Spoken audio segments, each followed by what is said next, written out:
Good morning, you guys. Today I'm going to read one of my favorite books of all time called The Magic Grinder. You can kind of tell it's been one of my favorites since it's actually taped together. Had this since I was a little girl, and boy is it falling apart. But I keep taping it back together so I can keep reading it because I love it.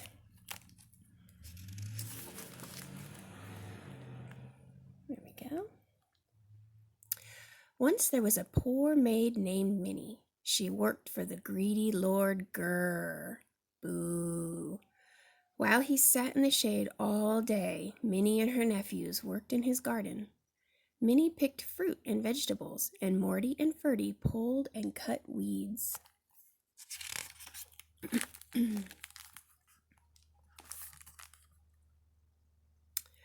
At the end of each day, they brought their basket of food to Lord Grrr. He put the heavy basket on the scale.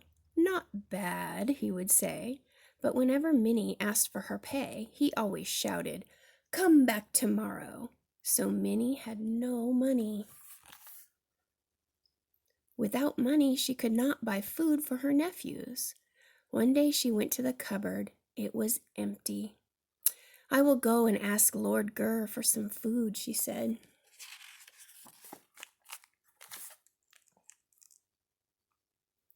Minnie went straight to Lord Grr's house. He came to the door himself. "What do you want?" he shouted. "I am a very busy man." Minnie peeked into his dining room. When she saw the delicious food, she was hungrier than ever. "I only want a little food," she said. "My nephews are very hungry."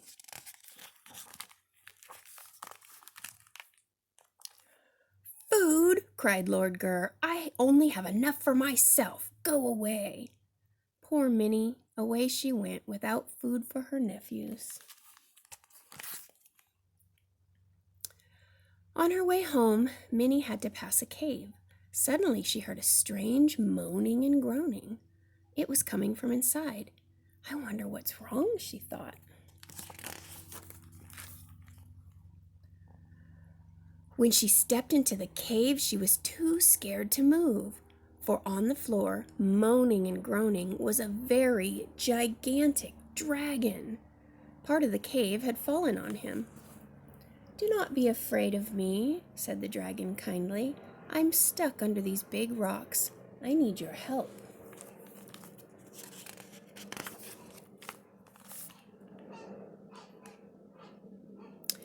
Minnie was no longer afraid. "What can I do?" she cried. "These rocks are too heavy for me."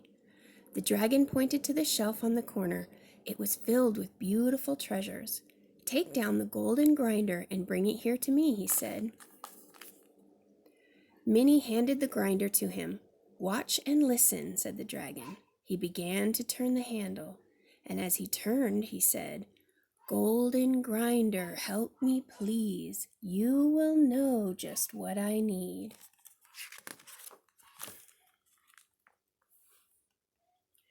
As soon as he said those magic words, a shovel was standing beside him, and all by itself it began to dig. It lifted the heavy rocks. Suddenly another shovel appeared, and it started digging too. And then came another shovel, and another, and another. The dragon said, "Golden grinder, stop and stay." And the grinder stopped making shovels.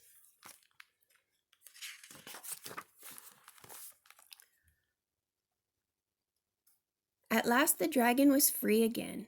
"Because you have helped me," he said, "I'm going to give you this magic grinder. Just say the magic words and it will give you anything you want."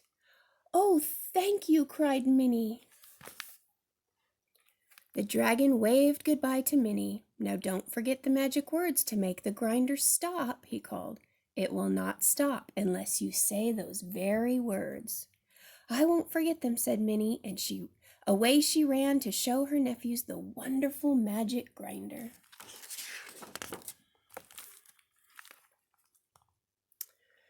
When her nephews saw the grinder, they were not very happy. "Where is our food, Aunt Minnie?" they cried. "We will have food," she said. "Listen." Minnie began to turn the handle. "Golden Grinder, help us, please," she said. "You will know just what we need." And suddenly the table was covered with food. There was turkey and ham, mashed potatoes, peas and carrots, fruit and cheese, and milk and bread. And Minnie said, "Golden Grinder, stop and stay." And the grinder stopped making food.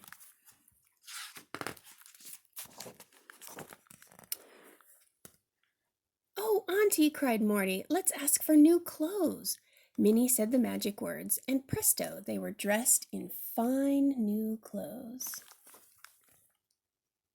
"Let's ask for new furniture," cried Ferdy. When Minnie turned the handle and said the magic words, the grinder gave them new furniture.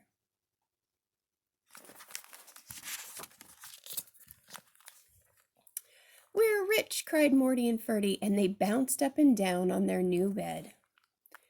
"Just remember," said Minnie, "never tell anyone the magic words."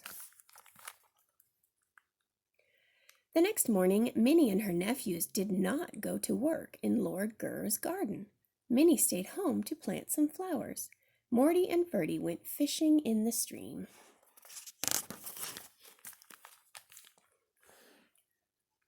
Lord Gurr soon came to see why Minnie and her nephews had not come to work for him. He was surprised to see their new things. "All of this cannot be yours," he cried. "Where did you get everything?" "It is a secret," said Minnie. "I cannot tell you."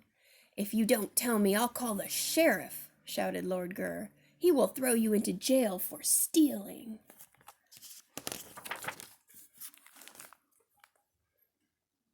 Minnie showed the grinder to him. "I did not steal anything," she said. "This grinder gives me whatever I want." Lord Gurr snatched it away from her. "I'll take care of it for you," he said, and he ran straight home. He could hardly wait to try the grinder. He put it down and he turned the handle. "I want some ice cream," he said. Nothing happened. "I want some ice cream," he shouted, and still nothing happened. "I will go find out how to make it obey me," said Lord Gurr. Off he ran to find Minnie's nephews.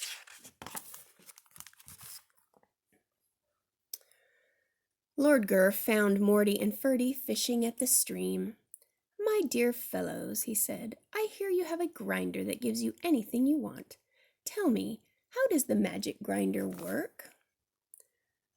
"Oh, it's easy," said Morty. "You just say, 'Golden Grinder, help me please. You will know just what I need.' And out comes whatever you want." Oh man, he told the secret. Ferdy quickly poked his brother. "That's a secret," he whispered. Morty did not say another word.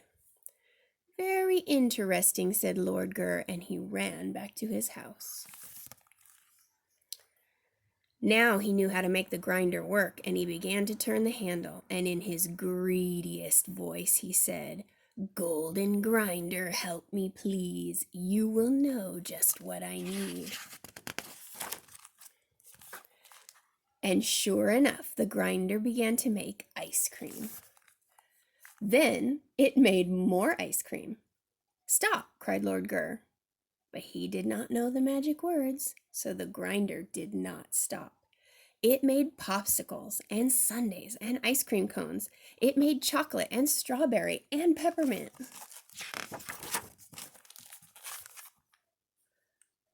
Oh no, look at that mess. Soon Lord Gurr had no more bowls to hold the ice cream. Ice cream began to spill onto the floor. Still, the grinder did not stop.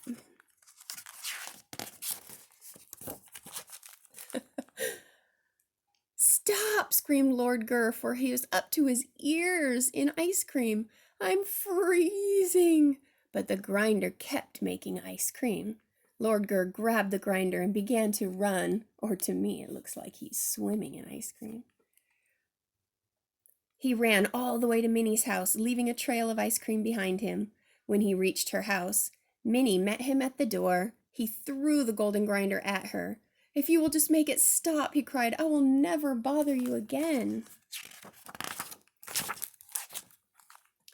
"Oh my," said Minnie with a smile, "it's making quite a mess." "Golden grinder, stop and stay," she whispered. The grinder stopped making ice cream. When he got home, Lord Gur had quite a job cleaning up all of that ice cream. It took him a whole week. Look how sad his dog is.